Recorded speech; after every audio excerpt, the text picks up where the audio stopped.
guys, this is my review for NXT the 29th of June 2016. So, what did this show consist of? At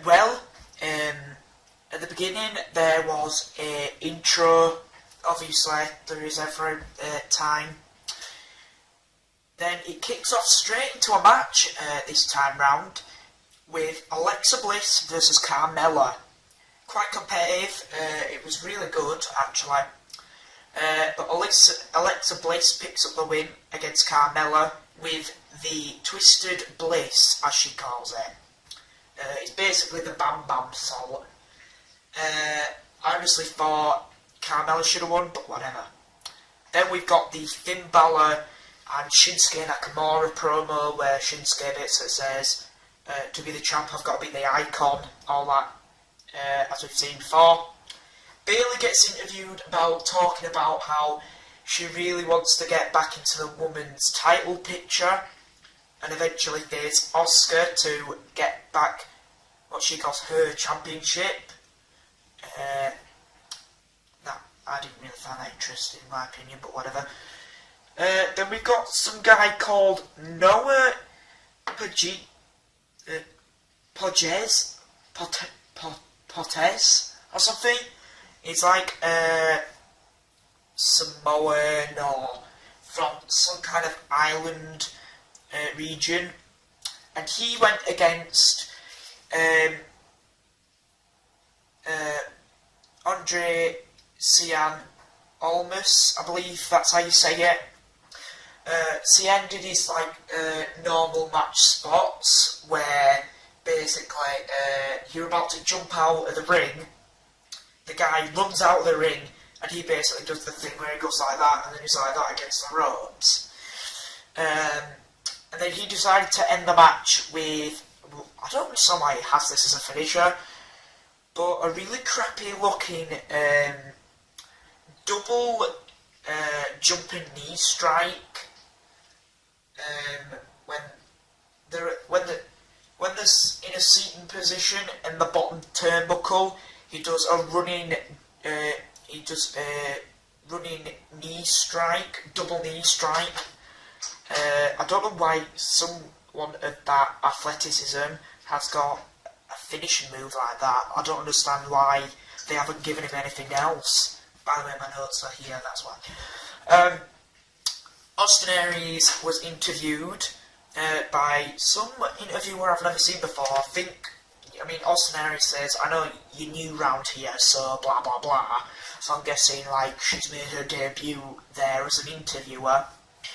But he was basically saying why he attacked No Way Jose, why people cheer him and love him, yet he dances like a buffoon and all this, but yeah, they boo me and I'm proper talent. I could understand, actually. I prefer Austin Aries to No Way Jose, but I do like No Way Jose. But that kind of built his heel character a lot more for Austin, so I wonder if Austin's building up to maybe get into the title picture soon? I don't know, but... Next, we had a really awesome tag match, and it was the last match of the night. There were 3 matches. The main event was a tag team match. It was Tommaso Ciampa and Johnny Gargano, the two Cruiserweight Classic competitors. And by the way, I love this tag team. I love Johnny Gargano and I loved Tommaso Ciampa. Ciampa, as people say. I'm really happy to see them getting a bit of a push now. They went against the Hype Bros. If you don't know who that is, that's Mojo Rawley. I don't get hyped, I stay hyped. And Zack Ryder, who I think everyone knows, basically. They won the match. The match was really cool. They were in a spot where Zack were on the top rope, then Ciampa and Gargano were getting ready for like a double suplex off the top rope, but then Mojo Rawley at the last minute grabs them both, power bombs them. He power bombs both like that, with one arm to each.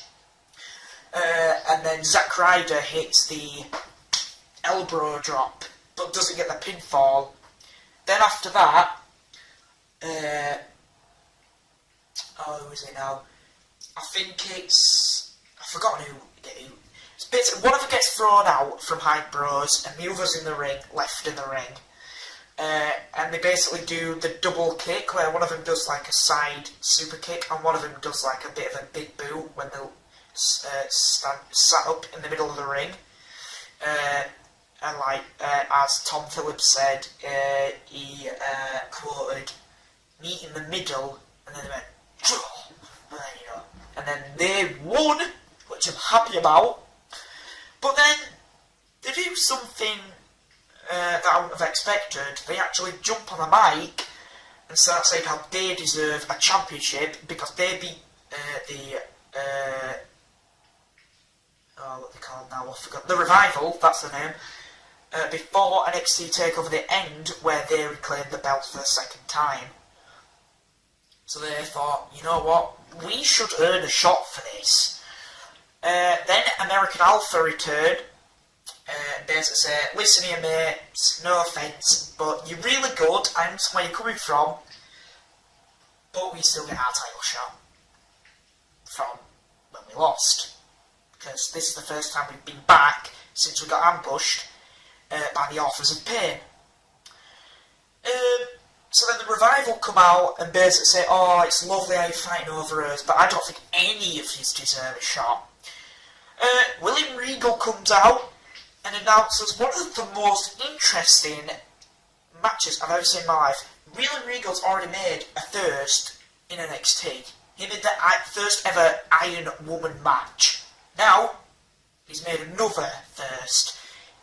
Next week, there's going to be American Alpha versus the Revival in a 2 out of 3 falls tag team match for the Tag Team Championships. Mr. Regal, well done. Triple H, I know you'll have had something to do with it. Well done.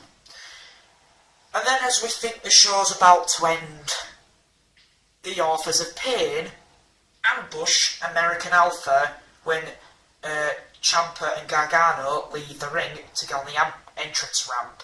They ambush American Alpha. Then Johnny Gargano and Tommaso Ciampa decide to jump in and help, but they get absolutely obliterated. They're knocked out. You think, oh, American Alpha's kicking back, they're having a few punches here and there. But then, they get their asses handed to them by the Authors of Pain. With a really devastating move. And it's not really given a name, but hopefully they'll have a name for it soon, but it's a really devastating manoeuvre. It's where they do the big boot, and then they do the swings, the side slam with a big boot. And then you just see the Hall of Famer, their manager, Paul Ellering, at the top of the entrance ramp. Like, come on lads, you've done your pain, you know, you're the Authors of Pain, you've written their pain story, now come, let's go, let's leave, we've done what we want, now let's leave. That's how it ends. Paul Ellering and the two men that we don't have a name for yet, the Authors of Pain, stand at each side of Paul Ellering, looking at their destruction in the middle of the ring. And that's how it ends. So, what did I think of this week's NXT? Was it better than last week's? Yes. Least favourite match was... what's his name? It's somewhere here. Noah Podres, or whatever it is, versus Andre Cien Almas, or Almas, or whatever it is, because it was just boring. It's the same thing we've seen every match with him in. I mean, Cien Almas in it. Well, Andre Cien Almas. But anyway, yeah. That was the least interesting match. The best match was the tag team match, although the women's match was really good as well. And the announcement at the end, absolutely brilliant. I can't wait for next week. And then the week after, we have Shinsuke Nakamura versus Finn Balor. So we've got 2 massive matches for the next 2 weeks, so I'm hyped. I don't get hyped, I stay hyped. Anyway, so yeah, thanks for watching my NXT review. If I had to rate it, I would give it a 4.5. No, I wouldn't. I'd give it a 4. So, no, I wouldn't. I'd give it a 3 point. I don't know what I'd give it. God damn it. I won't give it anything, because I'm undecided. NA, not applicable. So anyway, thanks for watching. Please remember to like, comment, subscribe, and tune in Sunday for the wrestling. I don't even know the name of my own show. The Wrestling Week in a Nutshell. There you go. Thanks for watching. See you later, guys.